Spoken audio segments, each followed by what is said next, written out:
Hi, greetings from Moulin, Switzerland. Today I want to talk to you a little bit about cultural differences between my home country, the United States, and Switzerland and Germany.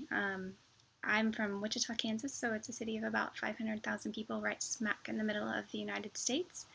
And in 2006, I lived in Belgium for a year, and then I moved back to my hometown, and I started working for a company that was expanding to Europe, and they sent me to Paris in March of 2008, and I've been in Europe ever since.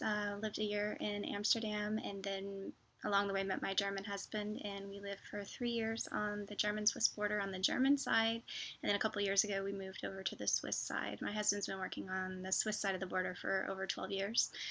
So today I want to talk a little bit about things that I've learned along my journey of living as an expat.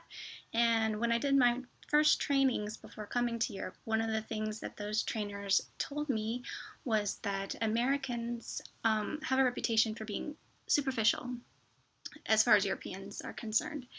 And the reason being is that Americans are more like a peach and Europeans are more like a coconut.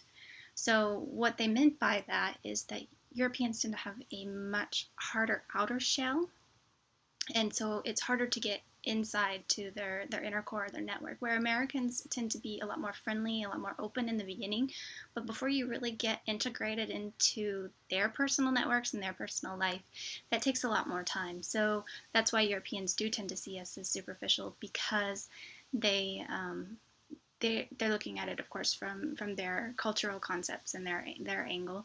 And so when we're like, "Hey, how you doing? Great, come along to a picnic," they think, "Oh, yeah, we're friends already." And where an American might just see that as being friendly, and then they want to get to know you better before they really invite you in and start to tell you, lots of their personal details or introduce you to their families or those kind of things.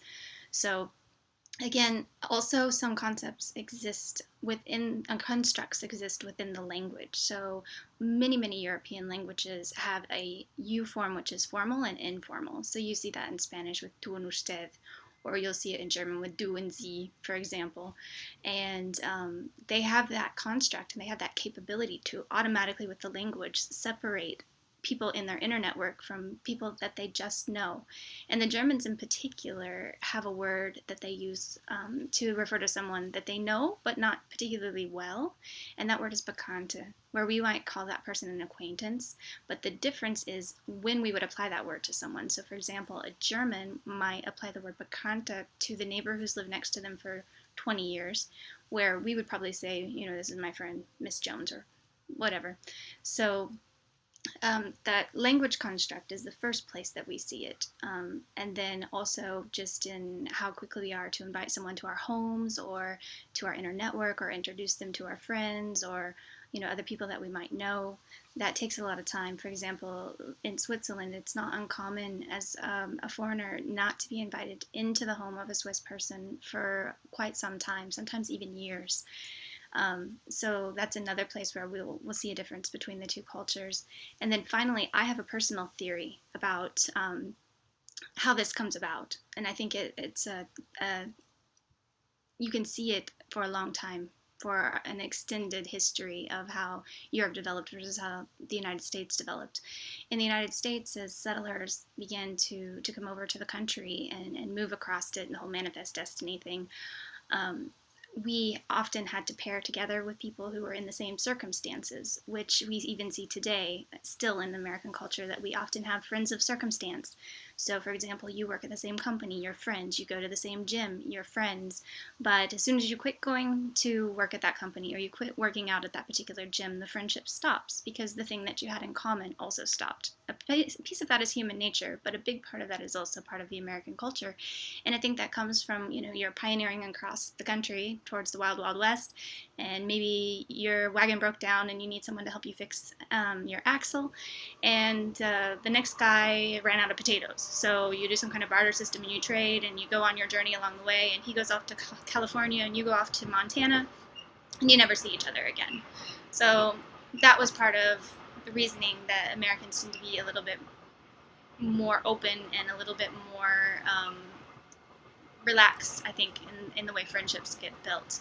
Whereas in Europeans, their history tends to be a lot more feudal and a lot more local, which is why you can go 10 kilometers and even sometimes someone speaking a different dialect. This is true in Belgium, this is true for sure in Germany and in Switzerland, where, in every little town they speak a little bit different. So there is no true German and there is no really true Dutch or Flemish.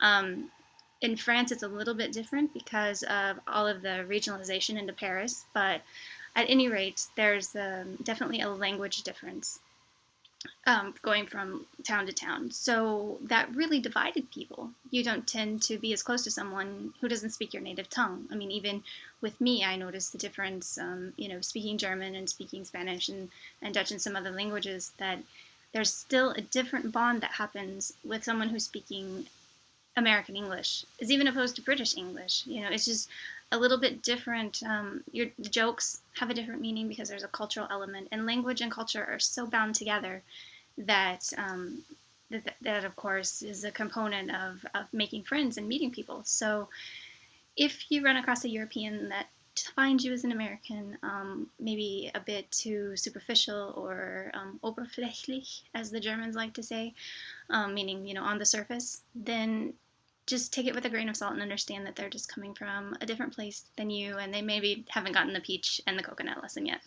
So sorry, that's a pretty long video, but I hope you enjoy it and that helps you in your future travels in one way or the other, either Europeans going to the United States or Americans coming over here. So have a great day. Thanks for watching. Bye.